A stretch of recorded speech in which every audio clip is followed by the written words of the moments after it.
Hello. Sorry about the slight delay. Hopefully, everything is sounding okay out there in Streamland. Hope everything's all right. Sorry that I didn't get to stream yesterday. I might try to do like a double duty stream tonight because, as I mentioned in the description for this, my game night is tonight. So I thought, well, I could do some prep. But really, it's going to be interesting because there's not a whole lot for me to, I feel like I need to prep.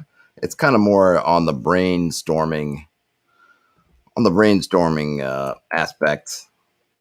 I'm guessing if things go the way they seem to be going, tonight's game is going to be an awful lot of social, interactive stuff. And I have recap videos that I've been doing recently, so I don't want to get too far in the weeds on that. But I presume if you're in watching or listening to this, that you probably watch or listen to those videos or streams also. But just quickly, the gang decided not to press their luck into the caves of chaos, but to go back home. And they were warned, not unintentionally warned, that there might be trouble afoot when they get home, because there was a sort of a colorful character that they ran into that they kind of did dirty a little bit. And they were aware that that character had essentially gotten back to their home ahead of them, potentially mucked up the works. So they kind of ran into a little encounter on the way home. But other than that, they got home, and sure enough, said person had mucked up the works. Essentially, the gang had been doing this a PR campaign, for lack of a better word, sort of advertising themselves as kind of helpers of the people and helpers of the community. And they were finding that their message had been undermined by what I've been calling a sort of very Rasputin-like, weirdly charismatic character who had succeeded, at least in the short term, of setting up the people of Nobbs Hill against the party somewhat. And as I mentioned, as part of that the recap stream, is that what kind of occurred to me, which is very interesting to me anyway, was how this character is really able to tap in to these sentiments that have been growing in this town. So this town is the seat of the Viscount who runs this Viscounty. He's been terrible. That's one of kind of the running, I'm not going to call it themes, one of the running aspects of this campaign from the beginning was just how kind of awful this Viscount is, how he really doesn't care much at all for his people or their well-being. As long as the money's still flowing, he'll take it. Doesn't really do anything. And this town was sort of hard up even before there was a kind of a bad, sort of bad things that happened to them. They had a walking machine of sorts rampage through the town not long ago. Before that, they called it the Quarry Lake, which had a quarry that already run dry and filled with water, and then it had broken. And that was sort of the impetus for the entire campaign. As this event happens, it kind of unlocked some things that were unknown, and the party kind of stepped into that. So you had a lot of people who already feeling down, hard on their luck, just hard scrabbling for anything they can get. The Lord doesn't care. And the party come in and they'd found stuff and gone stuff, right? Use their initiative and out in the world, out in dungeons. They'd fallen into a fair bit of loot, enough to take them up to second level. But of course, a side effect of that is they're coming back and sort of spreading the wealth amongst the people. And sure, the people, I mean, they weren't giving things away. I think money away anyway. They'd set up shop. They'd bought up, or they're renting kind of a storefront, if you will, which was fairly reasonable after the walking machine had come through and done damage. And they were giving away haircuts and talking about, hey, promote us as sort of heroes. But they were also sort of flush. So they were doing that. And as I've said before, I think I'm calling it one of Todd's laws. Unless you bring in a real troubadour or something of that nature, just telling they had hired a barber surgeon and a servant, basically. Spread the word. They're not good at it, right? So they weren't doing a very effective job of it. And then in comes this guy who is very charismatic, turning the tables on them a bit. But he had fertile ground there because a lot of people who were not happy with their lot, who had reason to be suspicious of a gang or group that had gone into the wilderness and come back with money, when of course these guys have been going out and doing their little bit out in the hills and had come back with nothing, if they'd come back at all. So there was a sentiment that maybe these guys aren't as kosher as they seem. Isn't it convenient how they're coming back? Aren't they maybe trying a little bit too hard to say, hey, look, we're good guys, we're good guys, we're good guys. So he'd taken advantage of that. And in fact, the people had risen up and punched their poor barber surgeon when he was out getting water. And the party basically ended the session plotting their vengeance. What were they going to do? Hey, Frederick Ward says, let's see. Oh, they've been busy as well. What do they got here? Let's see. I'm busy creating adventures and working on World of Sand. I'm curious. I'm not familiar. Is that World of Sand? Is that your creation, Frederick, or is that something else? Let me know in the chat because I'd be happy to talk about some of the World of Sand. I like the name of it. So here we're looking at my very loose and not up to date, which I'm just going to fill right now, mind map where I'm just plotting out some relationships. So I had the Caves of Chaos because if you recall from some of the other videos, that the original plan was I was putting in the Caves of Chaos and Keep of the Borderlands in this area where they were supposed to go. They didn't go, which I'm fine with. As I've said, this is very much a sandbox campaign. There, of course, world events and local events and regional events, they're all happening, but the party is not. This is not something where I'm going to say, oh, you got to go to Caves of Chaos because that's what I've got prepped. So I'm happy that they decided to go back because that just allowed me to engage with these other forces and entities at work. I guess that's one nice thing about the sandbox, right? Or at least for me, is that I don't feel that the party's not going where I want them to go. I feel like everywhere they go, there's something for me to do. I have things that are interesting to me everywhere. So I don't have this sense of, I don't want you to go there because I don't have anything there. I mean, I may not have any content there, but I got stuff. I got things that I'm interested in. So I'm good with them going wherever they wilt.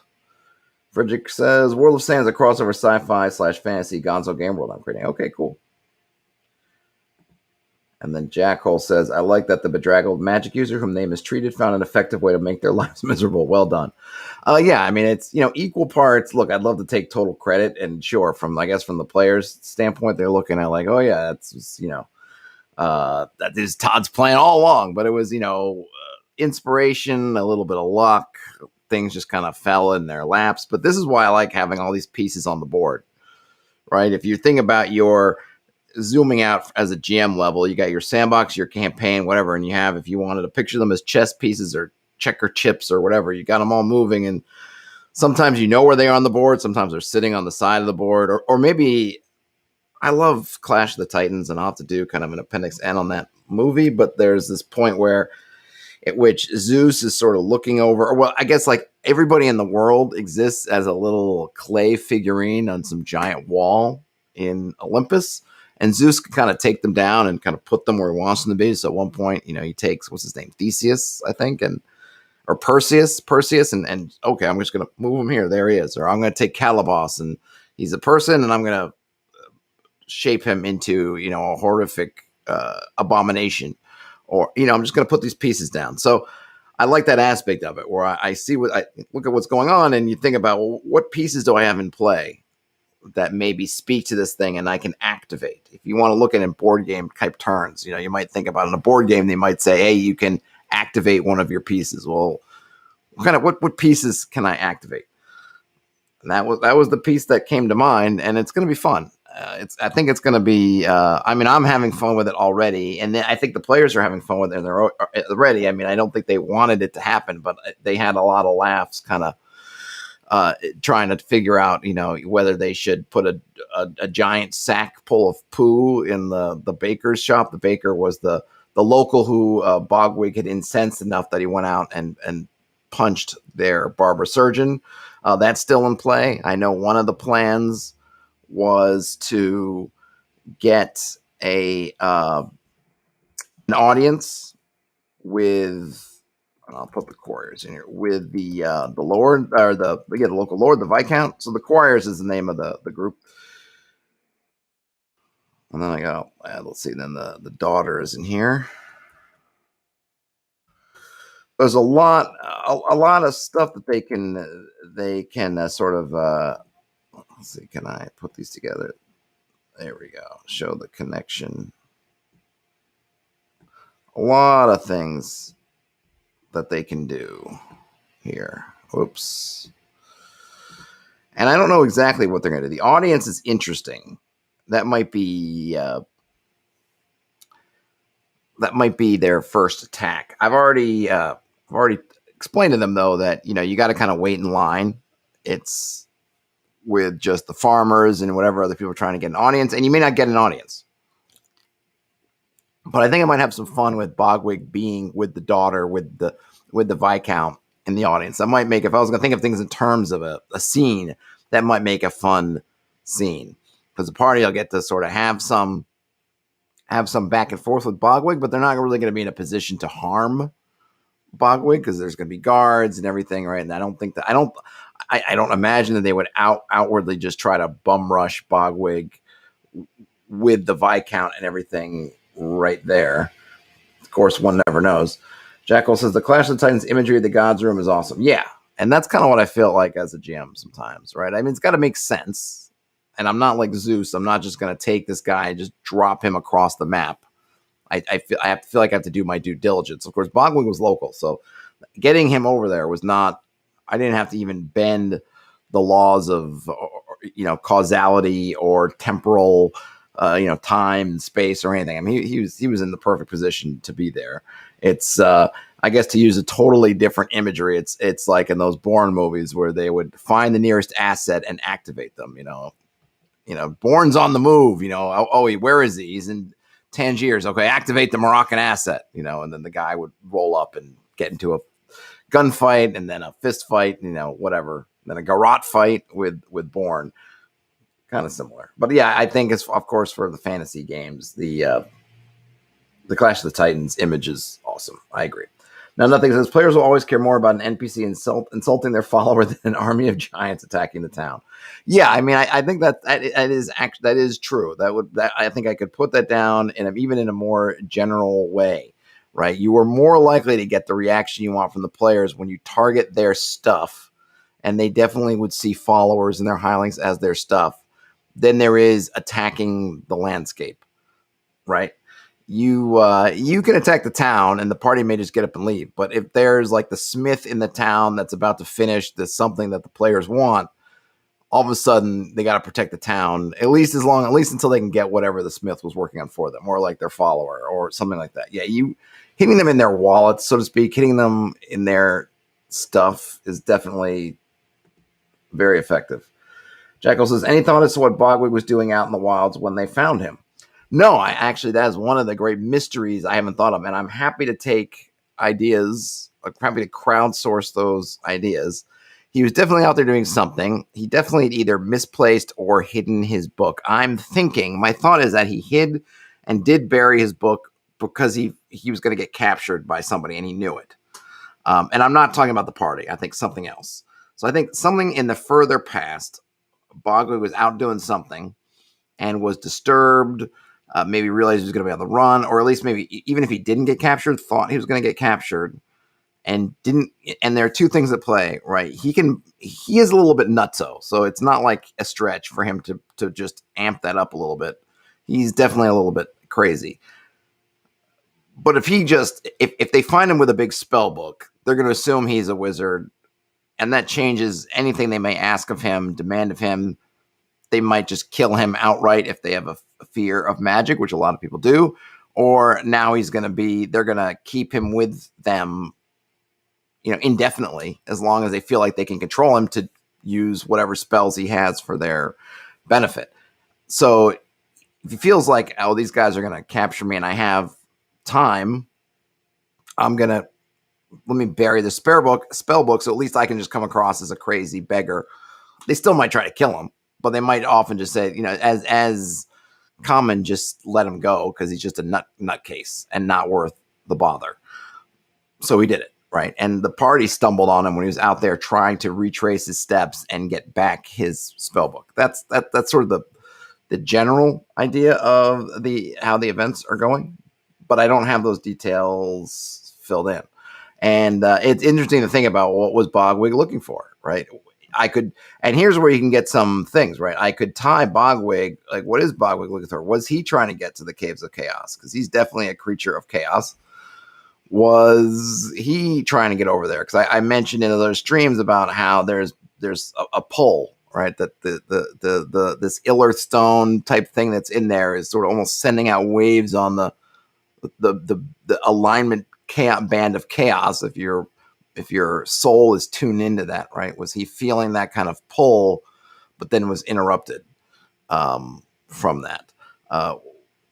That might have been something, or maybe there's something else in those hills. Those caves don't have to be the only things out there, which is interesting to think about.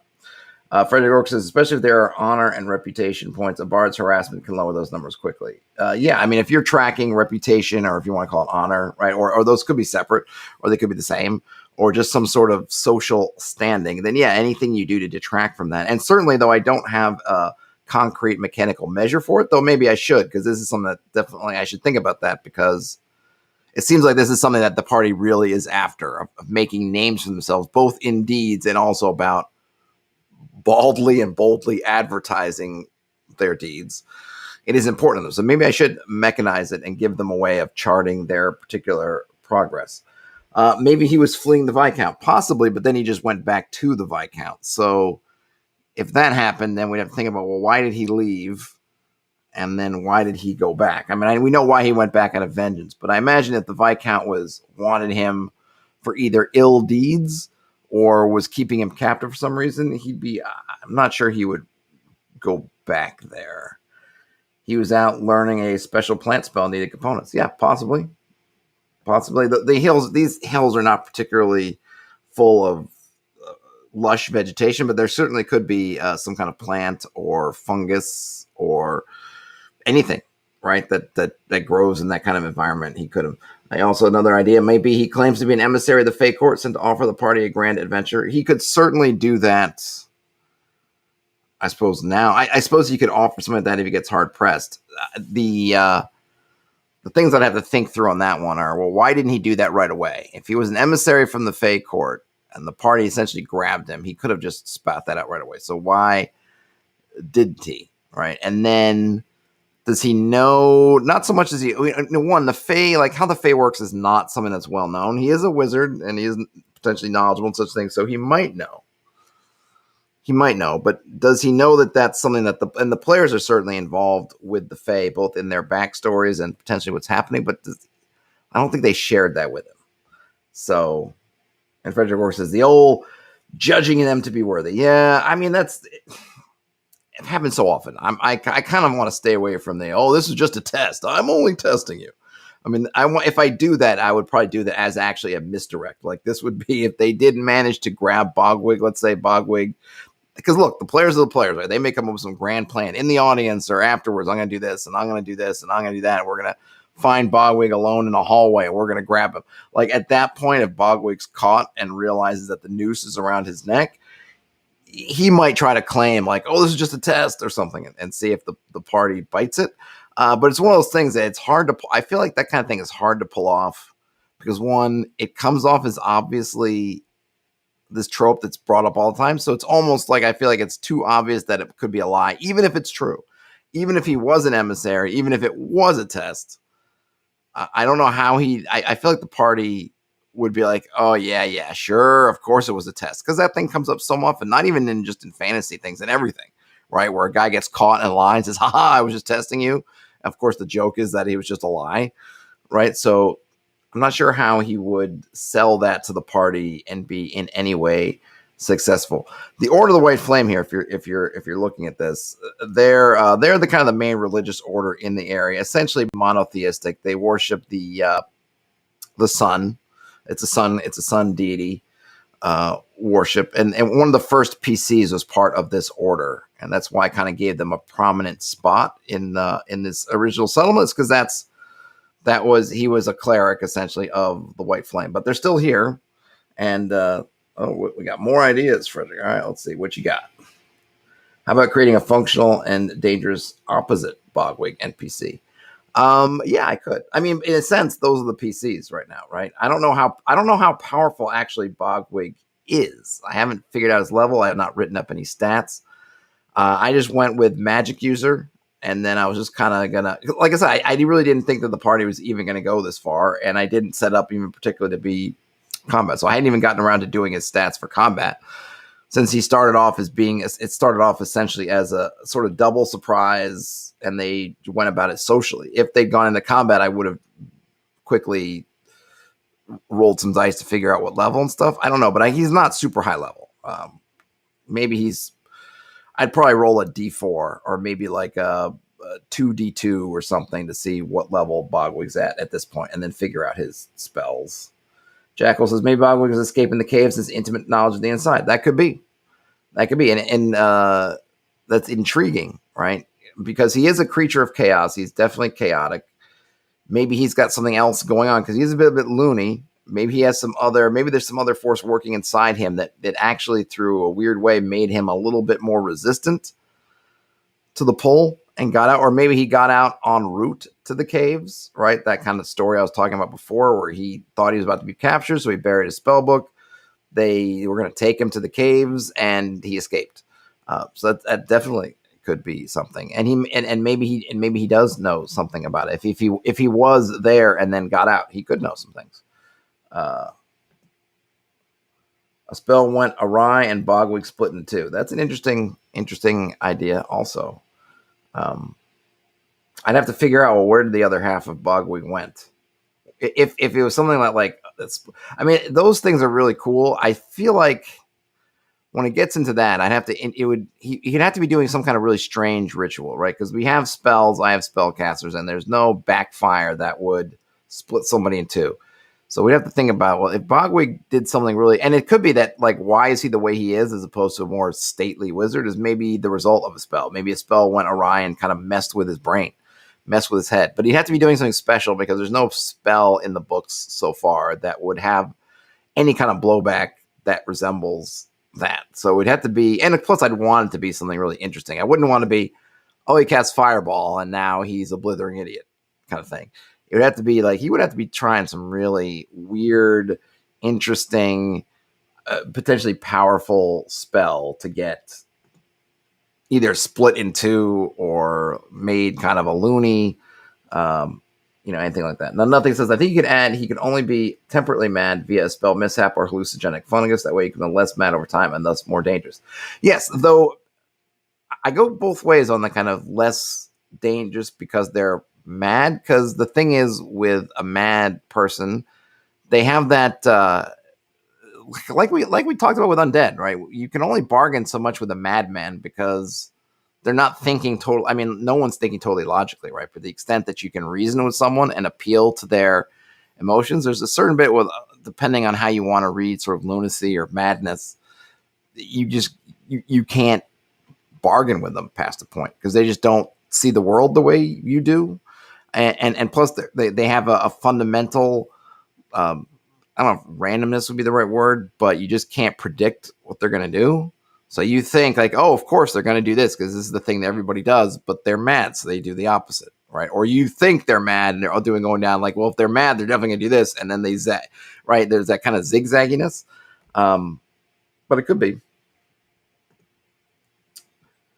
Bogwig was, excuse me. Jackal says Bogwig was experimenting on the crystal in the caves, and through ineptness caused the chaos call that's current. That could be too. And maybe if we want to go with the split Bogwigs, right, that maybe the sane sort of now just sort of really serious single-minded Bogwig is that, if they get to the end of the caves of chaos and they see the kind of high priest of that whoever's running the ritual, maybe that could be the other half of Bogwig. I better take some notes on this. Um, split person. Been to the cave, into the caves of chaos. Them all question marks. Let's see. Or Frederick says, "Oh, there's the alternate strategy of being on the monster side and uniting the monster factions into an army to take the keep." There could be that too, right? Maybe he was scouting the keep. He could have been on his way either back from or to the keep to scout when he got thought he was going to get caught and got separated. Right? Was he scouting the keep? Of course, now the irony is that he has a lot more intimate knowledge than he did the first time because of his sort of budding relationship with the daughter of the Viscount. I don't know what that would be, Viscountess. I don't know what's below a Viscount or what a Viscount's daughter will be called, but he's got sort of entree into there to see things that he didn't have to see before, or he couldn't have seen. The keep is, after all, overflowing with treasure.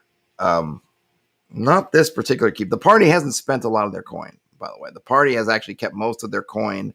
I've been giving them out more jewelry and gems and rings and things like that than just hard currency, and they've converted very little of it to hard currency. They're keeping most of their stuff in movable or easily transportable currency, which I think is smart. But the upshot is they haven't, and that's something that I think part of what Bogwig was able to sort of play into a little bit is the party's found a lot of loot, but that loot hasn't trickled down into the economy of the keep. I mean, they've hired some guys. That's been good.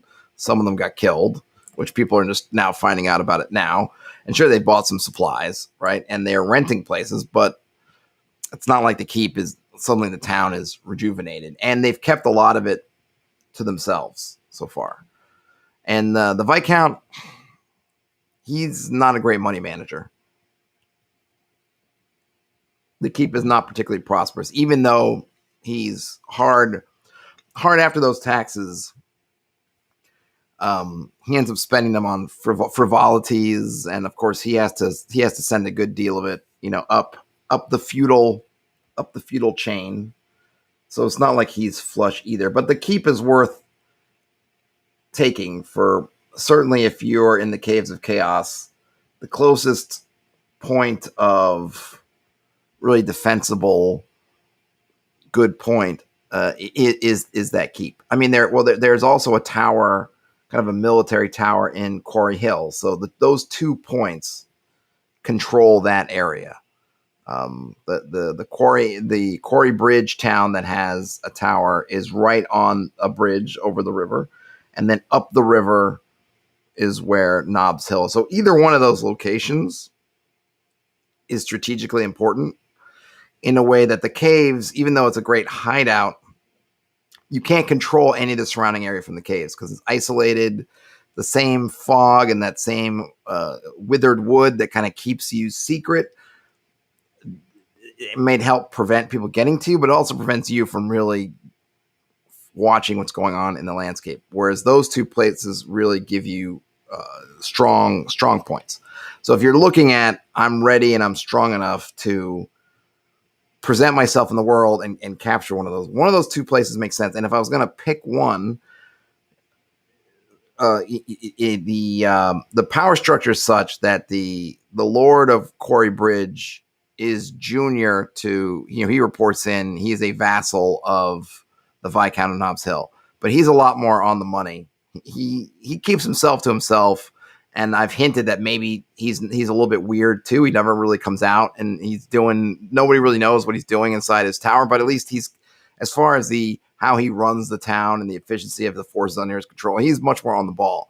And I was looking at which place is weak, which place just got kind of torn up a little bit and is sort of ripe from the inside out and the outside in, and not extremely defensible, but still a strong point. It would be Nobbs Hill. So it is a good choice. Let's see. Frederick says, just want to say that because they keep hearing you can't play evil these days. Obviously, in the old days, you had options. Oh, you mean like in people? You mean like in fifth edition playing evil? Because people play evil, I think, all the time in fifth edition. Or I mean, not all the time. I don't think it's the dominant way people play the game, but I don't think people have a problem playing evil. Um, I mean, I think the problems with playing evil, just to go on a little tangent, because why not? We're here hanging out. The problem I think with playing evil in games, and this is not a new problem. I don't want to paint this as fifth edition, blah blah blah. And back in the day, no, back in the day was the same. Maybe it was better or worse depending on how your groups treated alignment and the consequences of alignment. But right, it's the people who play evil and they do just the first evil thing that comes along. And to put this, just to spin this back, right? So a Bogwig, he's chaotic, and I'm just gonna say he's not a nice guy. He's evil. If Bogwig were a PC and that first meeting of them is like, okay, he's a new PC, he's coming into the rest of the team, so they're gonna find him by the river drinking water, which is how their interaction went. And instead of the party trying to enslave them, right? The party's like, okay, join us, Bogwig. We're going to the caves. We're going in search of whatever. Would you like to come join us? And Bogwig's player says, yes, of course. Like what ends up happening is a lot of people play like, oh, well, Bogwig's evil. So the first chance he gets, absolutely first, he's like, oh, let me pickpocket. Let me steal treasure. Let me knife the guy in his sleep. And it's like, and it's such a downer, right? Because most circumstances, and this doesn't always happen because there's this other thing of parties really being really reluctant when they know a new player is coming to join the group and their PC enters the game. And we all know this is just a reason to get the new player in with the group. Suddenly like, whoa, I don't know this guy. Are you sure? We don't want to talk to him. We go run in the other direction. As a GM, you're going, why are you making it difficult for me to get the new player in the game? You know it's the new guy coming in the game. But this flip side of it is new guy comes in, or if it's just when the game starts, they start doing the like lowest level stupid evil thing as soon as they get the chance to do it. Like, oh, the first treasure chest comes, they're trying to pawn everything to themselves, right?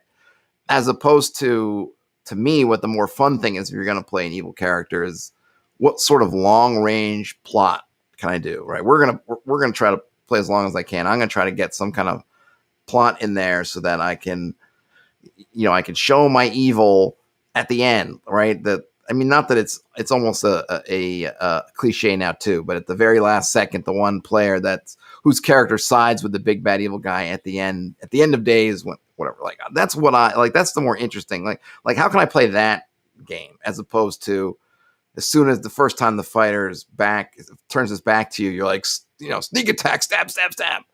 And that's not a new problem. That's not a 5th edition problem. It's been happening in games I've either heard about, played in, been involved with ever since I first started running games, right? So I think you always have options. I think it's up to the players to take those options and maybe up to the GM to say, listen, I'm okay with you playing evil in a good party under these conditions. Or listen, vice versa, I'm okay with you playing a good character in an evil party under these conditions, right? You can't just try to slaughter your teammates at the first opportunity. Make it a long range plan. Make it your plan to try to convert them to the side of good. Do something else. Do something that has a little bit more meat to it and is not just going to sabotage or deep six the group, whatever. Or if you can't feel like you could do that, right? And I would be the kind of, well, like, fool me once, shame on you, right? If I give you this chance the first time and you mess with it after I had this little talk with you and you go off and you do that, the next time you come and say, oh, I have a great concept for this PC and he's going to be evil again, I'm going to be like, yeah, no, he's not going to be evil again. He's going to be good. You got to rewrite that concept so that he's a good guy like everybody else, because we already went through this once and I'm not doing it again. And I don't want to hear, well, this is what my character would do. You're not a slave to your character. The character is the puppet on your strings, not vice versa. Stupid evil has always been the game, right? And it's no less or more prevalent today than it was back then. And you go on a Reddit, you go into go into Facebook, anywhere where 5th edition folks are talking, and you will constantly see questions about evil campaigns, evil players, evil characters and good campaigns. it's totally up for grabs. And plus, most people in the modern game want to get rid of the whole idea of evil anyway, right? Or evil and good, right? We're just doing, we're doing what we think is good in the moment. We're playing all the shades of gray, so it's not a new problem. And then nothing says right. Lex Luthor doesn't eat his secretary's lunch out of the office fridge. Yeah, right. And I would see Lex Luthor. I can see the evil guy like taking a chip out, right? Or taking a little bit off the sandwich to see how long it is before the secretary notices. But it's like you can have a lot of fun doing little things. Like I'm going to slowly drive, like I get the Harley Quinn effect or something, right? Where I have my secretary. I'm going to slowly see if I can turn her into my evil henchman or henchwoman. I'm going to see if I can drive her mad by doing these little things. But yeah, she doesn't walk in the office and you stab her in her heart through her coffee cup. It's just silly. But for some reason, players, I don't know why, they feel like they have to do these things. Maybe it's like I'm new to the game and I want to be evil, so I just enthralled and I can't see the forest for the trees. But it gets goofy. Oval Team Patrol. I haven't seen you in a while, Oval Team Patrol. Welcome.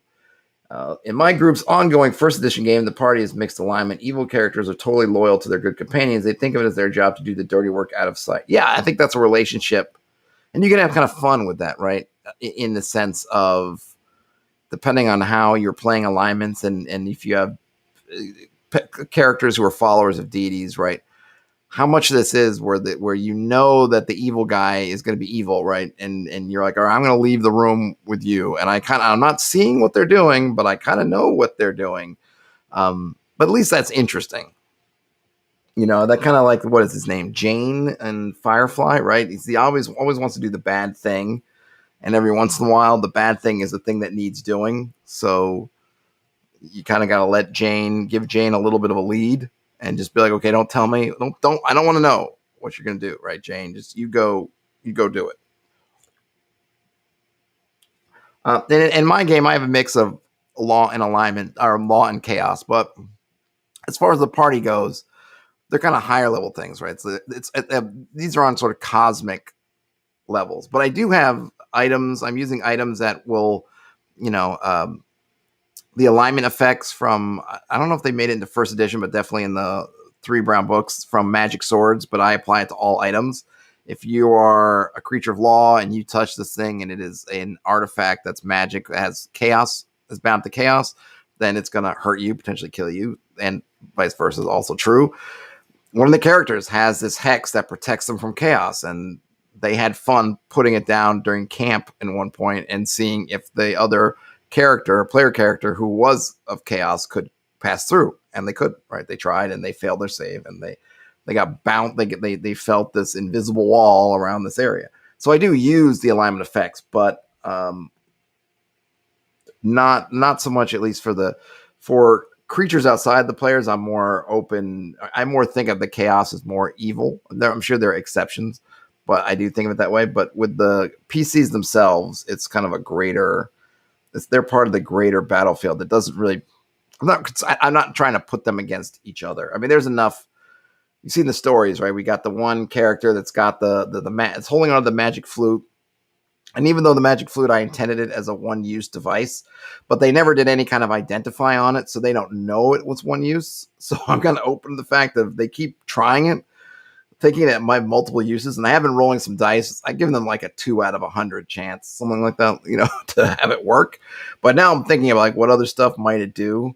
It might even do something bad because they keep potentially pestering this sort of Fey sponsor, if you will, that gave this to them. But now the guys made copies of the magic flute, like rough copies, and I've had this idea that the carpenter who he had in short order create 4 copies of the flute actually kept the flute.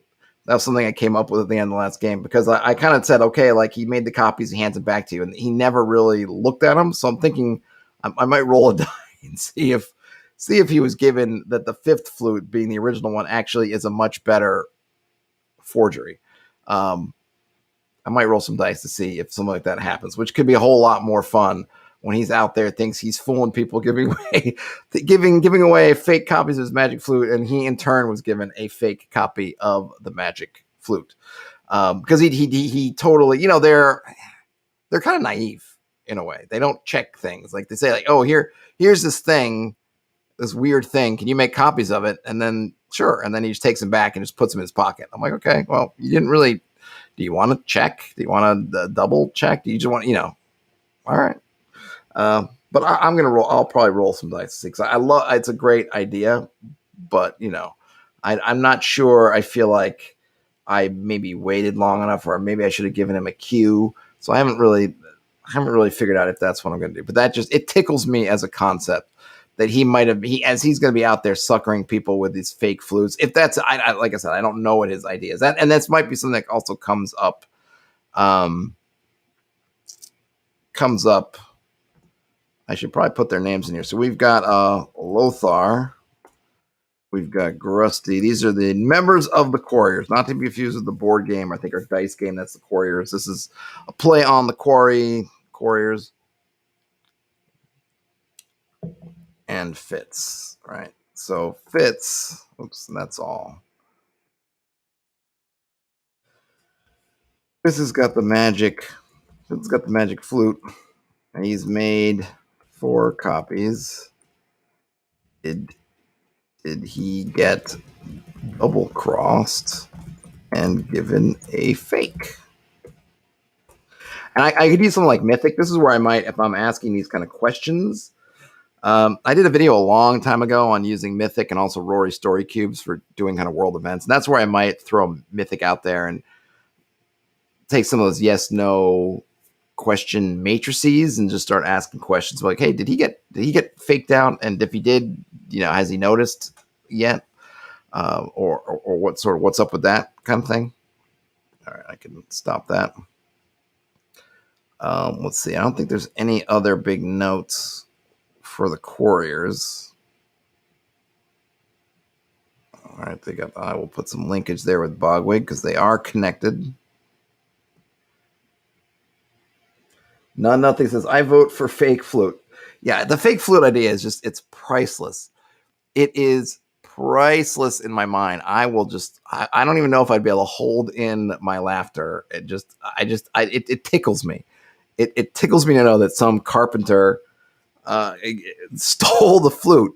And it's just a whole other little adventure because I'm thinking this carpenter stole the flute. What are they going to do with this thing they think is magic? They don't know what to do, and there's nobody local in that town who knows the flute. But there is that wise woman who is knowledgeable about such things. And does he try to make a run there to find out more about it, right? It just opens up so many just kind of fun possibilities for like, what the heck? What is this carpenter going to do? And then, of course, he's just a carpenter. He's a level 0 nothing. So does he even make it? Can he even get to that wise woman before something else kills him? Is anything else looking for the flute? Right? What else might be out there? Let's go zoom out here. Right. What else is out there that might be interested in the flute? See it coming. Jack Hole says, have you come up with a decision or theories on what the player's ill-gotten rings do? I'm definitely on that. So thematically, it's the rings are working the curse. So it's not so much what the rings do, right? I don't have to say something that I think the rings specifically do, but the kind of curse that the rings are sort of the proof of is turning these investments and things sour. So one of the things I really liked about Bogwig coming back was, and I talked about this in a couple. I've done a bunch. By the way, I went over 300 videos on YouTube. I think I'm now like 302 or 303. So that was really cool. But it just reminds me, and that's not even. I mean, I know people have done just metric tons of videos, but it's a lot. So I'm getting to the point where I'm like, did I talk about this in an earlier video, or how long ago did I do that? The idea that the curse is working kind of on the world, right? So that part of Bogwig's ability to worm himself in and kind of undermine their investment is the fact that it's the curse. Part of that is the curse. So I really like the idea that what's allowed Bogwig to operate with the efficiency that he has is the fact that he doesn't know it, but he is in effect being aided by this curse effect, which is all about sort of undermining, right? We go back to the text of the curse, how it's talking about these sort of your ill-gotten gains are all going to kind of go bad, right? Everything's going to kind of turn to ash. And Bogwig is acting, even though he's acting of his own will and his own thing, he's got his own plans, he is fitting into what the curse is doing, which is undermining these things that the party is trying to do in terms of, right, they got all this stuff and they're trying to parlay it into these other things, and the curse is undermining all these things. Hey, Tang Pao, welcome to the party, Tang Pao. So I like that the way they sort of fit together. The curse is happening, Bogwig's happening, and they're kind of working together. And again, like the Carpenter, right? The Carpenter is similar. Something that they got being taken away from them, right? They got this stuff and it's being taken away. And why is it being taken away? What is the thing that's being taken away? Part of it is that the curse is working in this kind of a subtle way. These maybe normally the Carpenter would never think of doing that, because someone potentially powerful, certainly more powerful than he is, goes and give him some stuff. You'd probably never think, I'm going to try to get one over on this guy. But he was emboldened, right? And maybe more successful than he had thought. Why? It's the curse working.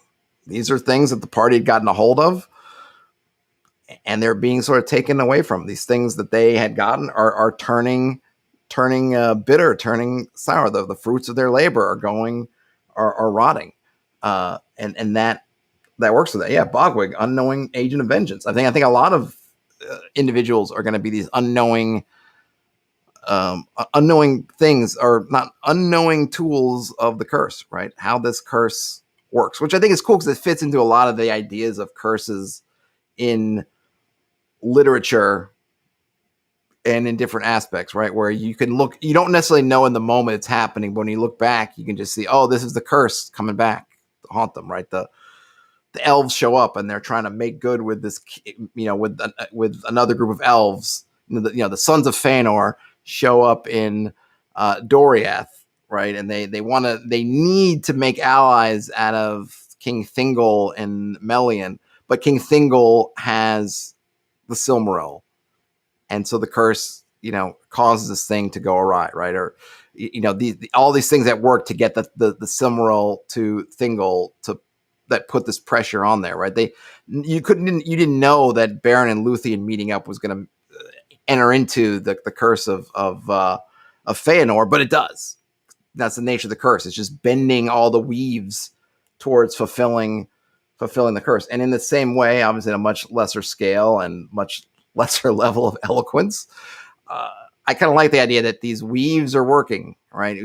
Chance is happening, but how is, we were talking about kind of, before about the theme and premises in these games and how you can integrate them with your game. In this case, it's, I'm thinking of things and chance with a lowercase c, just random rolling the dice. But there's also that providence or chance with a big C, or in this case, this curse. And how is the curse, when you have multiple options, things to do, you're looking at it, well, the Carpenter could do this, the Carpenter did that, Carpenter could do something else. And it doesn't really matter from a world perspective which one they do. I know this curse is out there, so the curse kind of guides them, nudges them a little bit, almost like, like when the ring says, well, you could just put me on and see what happens, Frodo. Nothing bad will happen, right? The Carpenter, maybe they heard that little voice in their head saying, hey, you've never done this before, but you can get away with it this time. This time it's going to work, so do it. You've thought about it, and you never put in action this time. And so we did. So maybe they will do that, because it really makes a whole lot of sense from the curse perspective. And I think the other thing is that it does is, I think when this stuff will keep happening, it will, that's a way of reinforcing things, right? The players, they know their characters have this effect that's hanging over them that they need to fix. And I'm hoping that as these things start to all go kind of south on them, that they're going to put two and two together. And if they don't, they don't. But I kind of feel like they will. And if they're not sure, if they're kind of like, well, why is everything going horribly bad on us? And they try to find out from some kind of higher authority. Maybe the higher authority can tell them. Certainly, if they go back to some of the Fae folk that they have somewhat of a relationship with, the Fae folk will know kind of straight up what's happened. I mean, they'll be able to. A couple of them are pretty powerful. If they choose to, in the moment, to tell them, they could. But they might do it for a price. Like that wise woman, you got to be careful. I think so far I've been able to knock on wood. I'm not going to knock on wood because I don't want to shake my mic. You can have too many threads out there. You could fall into the Lost hole. And I mean Lost like the TV show Lost, where they first couple seasons they're just throwing threads out there willy-nilly. Woo! And they keep promising, oh, we're going to put them all together. We're going to put them all together. It's all going to make sense. It's all going to work. Get to the end of the show and like the stuff doesn't work, or they tried to jam it in there and it didn't make sense, or they just left the threads dangling. And I'm okay with some, dangling threads, but you want to make sure you're not putting too many out there that you can't keep track of. And so you'll notice in these chats, right? There's a lot of stuff that I don't know what they do yet. I don't know what Bogwig was doing. I don't know where he was going. I don't know what he's playing with. I feel like I got some really great ideas today, but asked me yesterday, and I don't know. They made a deal with this wise woman. They wanted to get the name of sort of this global antagonist, and they need it. So they asked her to give them the name, and she said she would find out. And she asked a price, which was a letter from another barber surgeon in Quarry Bridge who shortly afterward disappeared and his shop burned down. What was in the letter? And she gave them back one. I said it was a perfect facsimile, but that was just surface level. They don't know what was in the letter, and they didn't open it. So they have no way of knowing what she might have changed in the letter. I have no idea what happened there. Hasn't come up yet. I haven't figured out where it enters in, but that's another thread, And so you want to be careful about all these threads. You want to make sure that you're tracking them somehow. If you can just keep them in your brain, great. If you write them down, great, right? But you want them to kind of fit together. But I do like having them. Like I think having threads is good because then you can just tie. To use a metaphor, you have all these threads, you can tie different pieces together. So, I can tie this over here. I can tie that over here. I can make this interesting thing, right? It can become a mess, in which case it's a Gordian knot that you don't know what to do with. But if you can do it in a reasonable way, you get this really great kind of quilt work, right? Where you're just layering all these things together. But you got to be careful. You got to be careful that it just doesn't become a complete mess, whether it's tied or untied. And then Tank Pal says, I think that it's a real risk of sandbox gaming, and GMing a sandbox game is kind of all about juggling threads. Yes, right. Because in a sandbox, at least in my sandbox, and I don't know how other people run theirs specifically, so I don't want to speak to it. But for me, yeah, because I will let the players drop their thread and move on. If they walk into the game tonight and you're like, hey, you know what? We're rethinking it. We're just going to lay low. We don't want to mess with Bogwig right now. We want to get back to the caves because this curse thing is hanging over us, and we just don't want to waste days and potentially a week or weeks fiddling around with Bogwig. We got bigger fish to fry. Great, right? And that will just be kind of a thread that's hanging off there doing its own thing. But yes, the danger is that you end up with your map, your GM map just filled with threads that never get filled, and you just keep creating new ones, which is why I think it's great to going back to that Olympus. I have the wall of all the NPCs and everything in the world behind me, like Zeus, is that when things come up, and we've touched on this before, right? You roll an encounter in the woods, in the wilderness, or something in town comes up. You could make somebody new to fulfill that encounter, or you could pull on one of those threads you already had and feed it back in there. Okay, you met Bogwig over here. Now he's over here. Now I've rolled this other thing, which basically is another maybe human magic user encounter. Yeah, I could make another human magic user, or I could say Bogwig has shown back up. I mean, Bogwig showing back up, say in 6 months after all this has gone some direction, assuming he still lives, assuming the party still lives, and both sides escape to fight to live another day. What's going to be a lot more fun and meaningful and interesting, right? Another just human magic user of some type, or the fact is that you run into Bogwig and now the party's wondering, why is Bogwig out here? And Bogwig is wondering, why are the the party out here? Are they after the same things? Are they after different things? Right? All that stuff is much more fun than just, oh, here's another random human magic user. So yeah, keep track of your threads. Tie those threads in there. But of course, there is a danger too, though. You don't want it to seem like too much is all wrapped up together. You want to make your world breathe. Right. So you got to balance that against the fact that I don't want my world to feel small. I don't want the same 5 PCs showing up everywhere the party goes. It just feels constraining. Like, what are you guys doing here? Can't we get away from you?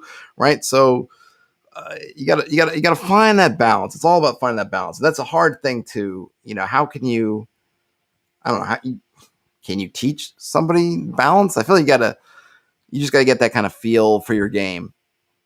And that's where having things like, if there's a theme or premise of your campaign or of your things going on, like if there's this curse working out, like, right, if you've got something like Todd's Law, bad pennies always turn up, then yeah, when you least want them to, somebody like Bogwig is going to bounce up there because you left them, you did them dirty and left them out there, so they're going to be out there, right? But you don't want the world to feel so small that wherever you go, the same cast of characters is coming. So you got to try to pick your spots.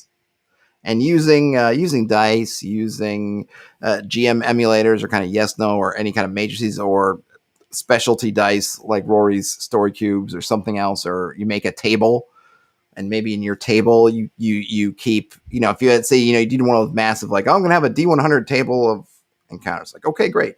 Maybe you make, 95, 96, 97 form, NPC shows back up. Something like that, right? So there's a small chance, but there's a chance. And then you could use that to do it. Or, like I've been saying, you just kind of get a feel for when is an appropriate time that makes sense that a person comes up. Yep, Todd's Law, like Bob Law's Law blog. I got Todd's Laws. Of course, my inspiration was not Bob Law's Law blog, but it was Coughlin's Laws from the movie Cocktail, which is... I don't want to say it's a criminally overlooked movie. It's not even a really good movie, but Coughlin was gold. Coughlin, it's worth watching for Coughlin. I would say if you need looking for some very non-fantasy inspiration for your own set of weird rules that probably work, but you're gonna claim that they do. Like that, because he says them like they should be just printed on stone tablets and a religion founded around them, but they're really not very good rules. Maybe my rules are better. I don't know. They're working for me right now. Thankfully, the thing is for sure criminally overlooked. Yeah, it's just a weird movie. I don't want to go on I kind of do. I could go on a cocktail rampage, but or not rampage, but just a chat. Nothing says, listen to the players. Are they starting to say, how did these people get here? Or is this the only scout in town? Then let up for a while. Yeah, you can definitely do that. You should always listen to your players. Your players will come up with the best ideas and best thoughts about things when they're just discussing among themselves what to do or what they think is going on. They'll come up with great stuff. So yeah, definitely keep that ear. It can be tough depending on how you're playing remotely. You're playing in Discord chat, and maybe they're not typing everything they mean in there, or they're you want to, but you definitely, however you can, keep your finger on the pulse of what they're thinking. If they start going like, man, him again, then unless there's a payoff for it that you think is like, no, really, this is going to be amazing, then yeah, find somebody else. And I would even say, right, we all think that our payoffs are going to be amazing, and like I said, when the carpenter, it turns out, stole this thing, it tickles me to death. They may not find it particularly funny. They may feel that they were tricked and deceived, not by the carpenter, but by me, which I don't want them to feel. I want them to feel like this is kind of a consequence of their own stuff and their own workings, and not like me playing tricks on them because I can. So you have to be mindful, right? All things in moderation, right? You don't want to go overboard on any particular thing. And plus, the other thing with threads is you want your players to be able to keep track of these things too. You want them to remember, guys, like, oh, this one. If you have too many, they're not going to keep track of them all. And if you have too few, it's going to feel too neat and tidy and too just, your open world is not going to feel open if they feel like wherever we go, it's the same old story. Not gonna work. Not gonna work. Tank Pals, I could really rant and rant about cocktails sometime soon, perhaps. All right. Hey, Terrence. Wish I had a cocktail. All this talk of cocktails is making me thirsty. Yeah. I mean, I suppose if I was going to go on the fancy thing, I'll talk more about Tom Cruise's Legend, which I would say probably is criminally overlooked. I feel like the only thing of Legend that gets any play at all is the whenever I see a lot of devil costumes, like movie costumes or commercials they pulled out, they seem to have really borrowed heavily from whatever the name of the guy was. I don't think it was the actual devil in Legend that had the horns that were really thick against the skull and then taper out somewhere. You know, it's like this massive horns taper out as opposed to like tiny horns. It used to be like, oh, you got little horns, or kind of, almost like antler style horns, just, very small. But the ones in Legend, they're like massive. And I feel like that kind of look for a devil or demon character, maybe there's some kind of precedent before Legend, but Legend certainly popularized it. Tank Process, what a great movie. Yeah, it's been a long time since I've watched Legend. That would be another kind of Appendix N movie I should go back and watch, because it has a lot of interesting things in there. Ridley Scott, was the soundtrack by Tangerine Dream, I think. It's that kind of that moment and in time in which it seemed perfectly reasonable to have an electronica soundtrack for a fantasy movie. I think famously Lady Hawk, which is also kind of overlooked, rest in power, Rutger Hauer, had, I think Tangerine Dream or somebody else did that soundtrack as well. So really interesting time for movies. But I got to go back and rewatch it because I am definitely fuzzy on some of the details of Legend. I know there was a unicorn and some other stuff. Terrence, aka Roman Lives, says, I think the Swamp Hag was the best monster in Legend. Scared me to death as a kid. Yeah, and then Tank Pal says they use that gaming soundtrack still. So is it? So was I right? Is that Tangerine Dream? Also, Lady Hawk is so great. Been so long since I've seen that one too. Yeah, there's a bunch of good ones. I guess the movies of the Lady Hawk type, it's not as good as Excalibur, which I tend to think of that kind of film. I tend to go to Excalibur first. I mean, it's not Arthurian, but I don't know. It's guys mostly in plate mail, I think, running around. Or maybe they're not. Is Rutger Hauer? No, he's not even wearing plate mail. I don't know. But I always feel like, in a sense, Excalibur sort of occupies the mind space and hides Lady Hawk a little bit. There's also like Dragon Slayer, which I love, absolutely love, that I think gets short shrift. I don't even think that there's a Blu-ray or anything for. I'm still someone who will buy movies on physical media, and I don't think I could find Dragon Slayer. I don't think I could find one, which to me is just an out and out travesty, because it's super good too. All right, well, I think I'm happy to talk about movies and stuff. I don't know, unless you guys have more ideas. This session tonight is really going to be a fact-finding mission, I think, for the players and for me, because I really don't know what tack they're going to take. They mentioned that they were going to try to get an audience, and I'm going to make it a little bit of a pain for them to get one, just because I think I could have some fun with sort of them working with the bureaucracy, because again, this Viscount doesn't really want to have these audiences. So his infrastructure is set up to essentially try to prevent these as much as possible. So there could be some fun with them trying to get one or get into it. And potentially even Bogwig is putting words in the ear of like, you don't want to talk to those guys, right? Kind of thing. So there could be some really fun stuff with that. I don't know how long that will take, whether they are able to figure out a good way to get in. And I can't think of a good reason why the guards could continue to hold them out, because it is part of the Lord's duties. I mean, he's supposed to do them. So that can be interesting. I don't know whether they're going to go ahead with plan a sack of poop to get revenge on the baker. I don't know if that's going to go forward. I know that there were mixed thoughts on whether they should sack that plan, literally, or follow through with it. I'm not even sure what the end goal of that plan was. They're talking about also like they were going to set it on fire, or they were just, I don't know. There were various versions of what the big sack of dung plan was going to be. So that's interesting. But they're in town, right? So I'm not going to have. I might have some more social type encounters. I'll just roll some dice to see if anything shows up. Not necessarily shows up, right? If the locals do anything, or there's any other, what else might be happening around town? Another kind of thread that's hanging out there is that the Order of the White Flame are not happy with the Viscount, and I have this kind of long-term thing where they're trying to get the Viscount deposed, legally speaking, that they've been going essentially over the Viscount's head to say that this guy's a nincompoop and should be kicked out, and they have a lot of power in the overall scheme of the kingdom.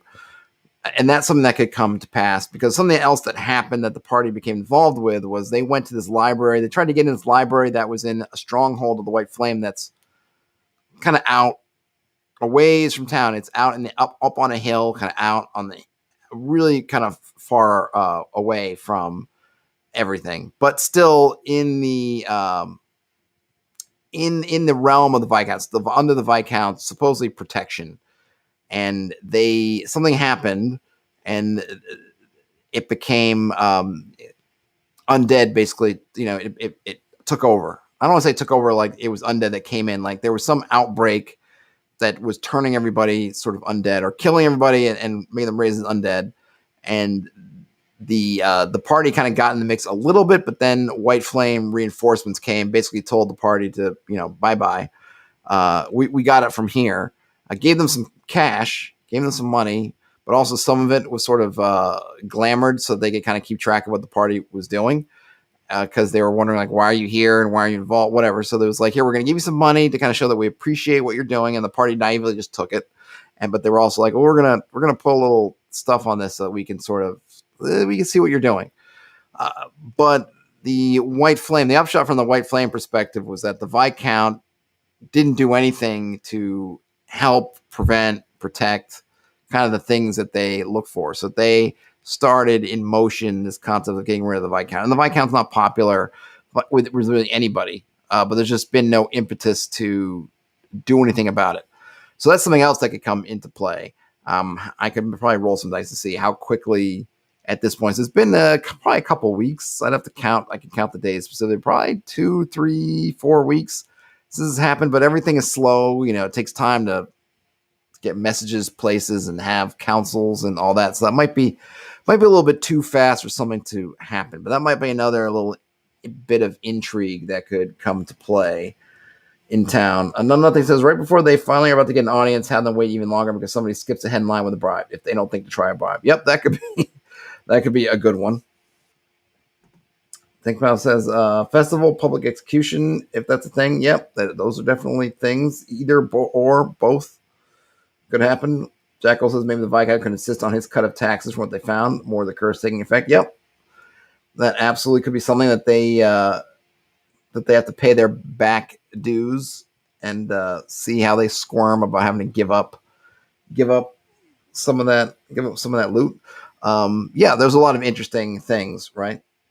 Get into, but it's one of those things that it's and I feel for GMs in this position. I'm okay with kind of in a sense winging it and just seeing what happens and rolling with it. But this is the kind of sessions that can be tough on game masters who don't particularly like to or feel they're strong at winging it, because it's not that they're in town just to buy supplies. This is not like, okay, they're going to buy supplies and then go where I know they're going to go. This is they're in town, and there's a number of different things that they could do, and depending on the resistance that they get in trying to do some of these things, they could try to do something else. Like, I don't know, if I push them, if they get too much pushback, or if they get a certain amount of pushback, are they going to give up? Are they going to try to sneak in the castle like ninjas? Like, are they going to just shrug their shoulders and say, I don't know, we're going to go something like I don't know, right? So as from a preparation standpoint, like, well, what can I prepare? I could, if I felt like I needed to prepare everything, do I need to prepare a block by block layout with the city and a room by room layout of the castle because I don't know what they're going to do? Well, that could be it, but that's a big pain. It's all me personally, I'm not going to do that, but I'm okay with running it a little bit run and gun. But it's one of those things that maybe even worth doing as video, because this is one of those things that I think doesn't get these kinds of sessions, the kind of in town sort of doing stuff sessions, can be kind of sneakily tricky to run for certain types of GMs because they're not straightforward like dungeons or even like the wilderness, right? Because in the wilderness, you can set up your tables and you can do your random encounters and you can do your thing and you can kind of go. I think if you've done the kind of preparations, or even if you haven't, that there are generic tables you can turn to, and it may be more than about trying to keep it interesting, but you kind of have something. But in town, we don't often keep those same things. We don't. Obviously there are books and things. There are definitely resources for urban encounters and things like that, right? But you might not have all the tools for all the different things that they could interact with beyond shops. It's one thing if they're just going to go shopping. It's another thing if they may go here, they may do there. They may decide to assault the castle. They may decide to assault the inn. They may try to steal from a noble. Like they could, in theory, do all kinds of different things. And what do you do when those things come up? I mean, me, I just try to roll with the punches, but that's me. And certain, not everybody enjoys working that way. It's just one of those things, right? You try to work to your comfort zone. And for me, all this stuff, I feel like I know for me, the important thing is I know the motivations, at least, of all the major players here. I know kind of what the Viscount wants. I know what the Order of the White Flame wants. I know in the short term what Bogwig wants. And I kind of have an idea what the party wants. So I can play in that space. If they were coming to it for the first time or decided to turn their attentions to it, then as a GM, that's maybe the stuff I'd want to prep out is, okay, what do all these people want? Because if I know what they want, then I can start thinking about, well, what kind of things are they going to be doing? What kind of offers are they going to be open to? Right? If the Viscount was a goodly king, he would have lots of open audiences that would be very easy to get a hold of him, but he's not. So it's going to be difficult, because I know that he doesn't want to do that. He literally, his goals is to be as big of a scofflaw as he can and avoid as much work as he can. So it literally is the opposite of that. And knowing that, it's something that when it comes up in tonight's game, they've been well prepped for it, because it's something that I've established from the beginning. This guy doesn't want to do the work, and it's been obvious to everybody that they don't want to do the work. But I had to know kind of, well, what does he want to do? Or you could do the negative too. Like what doesn't he want to do? Now, nothing says these sessions where the rubber meets the road for a GM. I think GM should try and get better at improv, regardless of how good or bad they are now. Yeah, and I think this is where, I don't want to call it the Critical Role or Matt Mercer effect, blah blah blah, but I think there are different kinds of improv, right? Because if I want to say, okay, look, I'm decent at the improv thing. Maybe I am, maybe I'm not. I don't pretend to know. I'm not going to pretend to say I am awesome at improv. But the kind of improv that maybe I'll say that I'm okay at, or that I'm comfortable doing, is not necessarily the improv of let me do voices or let me do that. It's the improv of, you put two people in a room and you kind of established what their personalities are to some degree and kind of what are they going to do. Can you kind of riff on that? And I feel comfortable doing that kind of improv. I think improv, there are a lot of talents that come into play, and some of it gets lost in the kind of actor aspect of improv. But part of the improv is not the acting part. It's the part where you are creating a scenario, or when someone throws a monkey wrench into your scenario, right? Where you get the cue. You were two vegetables sitting in a grocery store next to each other, right? And you start acting out. Hey, lettuce, how you doing? I'm doing fine. Tomato, how are you doing, celery? And then somebody taps you and says, you are now on a starship, right? And now you're going, full steam ahead, lettuce, right? That being able to take that monkey wrench and integrate it, I'll say that I do it okay. I do it within the limits of my game. I feel like I do it okay, or I do it seamlessly enough that I don't feel like the game comes to a stumbling halt, which is kind of the best you can ask for. And that's an aspect of improv that gets lost a lot when people just want to talk about making the voices or doing these other things or coming up with an accent or whatever. Like, no, it made me concentrate on the part of the improv that just says, hey, your party's in a dungeon and something weird happens, or they suddenly teleport into the mists or whatever. Now roll with that, right? And that part of it, like get your mind flexible to hopefully be more adaptable. I'm sure there are probably tools and whole courses and classes and books and articles written on it. I wouldn't know one offhand. I think, Pals, it's all about the style of improv that you do. Yeah, though I do think there are some common skills, right? And having that ability to roll with the punches, so to speak, I think is a skill that will apply to all the different kinds of improv, because that really is that's a fundamental core of every single improv I've ever seen, right? Is that ability to take something and roll with the next thing, right? You're talking to one partner about something, suddenly within a moment, boom, scenarios changed. One player's left, a new player comes in, and being able to do that, right, is really important. And that's a core concept of gaming, especially when you're running sandbox gaming and you're running with a lot of randomness behind the scenes. And I've talked about this at length with doing wandering monsters and everything. Is taking something that happens and saying, okay, behind the screen, this is coming. How do I integrate that with the context of what's happening in the game? And that's definitely something that it's a good skill to learn. I just don't know how to teach it, because I'm not an improv expert. I've done improv. I've had some improv classes, things like that, but I'm not like Mr. Improv. I think the key is the players do not realize you are improving. Yeah, somewhat.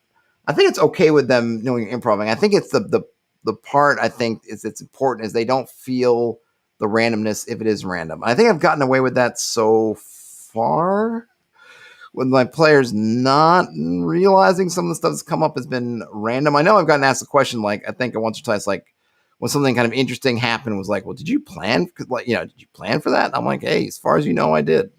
I'm very non-committal with those kinds of answers. Like, hey, was Bogwig meant to be back here? Well, he's here, isn't he? I'm not revealing to you the secrets of what comes from where. You just have to deal with it. Because you don't want it to feel random, which I think is something that it trips up a lot of GMs, and I think leads them away from some of the really good tools out there, because I think they just kind of dump them in. They just dump them in the game, and it's kind of like, yeah, this feels really just kind of weird. It seems like a superpower to PCs. I love it. Great feeling. Yes, it is great when. There was one that happened early on. It was really kind of a funny moment in my game. The players were in this tomb that I had not done a good job prepping. Kind of threw it out there. I wasn't really sure about it. And of course, that's where they ended up going. And I thought, okay, well, let me in a minute. I just kind of typed, I think, random map tomb, whatever, right? I just kind of threw something out there. I didn't have any rooms prepped. I didn't have anything prepped at all. And so I started just kind of thinking about, well, what was the purpose of this place? It was kind of partly a tomb, partly a sort of shrine, but it was also a gateway out, because they'd gone down into that kind of quarry, sort of chasm. They kind of gotten down in there, and I had set up the area that this was a lot of things have been going on, these connections to the Fey, my version of the Feywild.